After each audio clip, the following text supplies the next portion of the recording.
Lors du raccordement des différents conducteurs du câble électrique d'alimentation, vous devez porter une attention particulière au fonctionnement des borniers de puissance.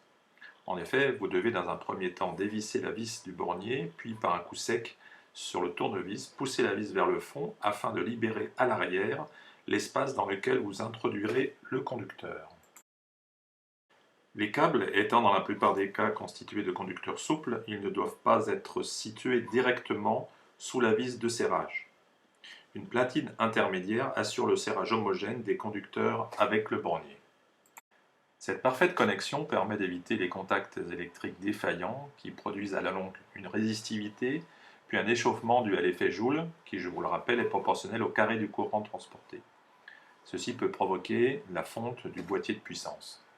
C'est pourquoi il est recommandé de contrôler régulièrement le serrage des borniers de puissance au moins une fois par an. Vous pouvez observer ici le montage des cavaliers qui relient le neutre sur les différentes bornes. Voici comment doit se présenter un raccordement dans les règles de l'art. Bonne installation.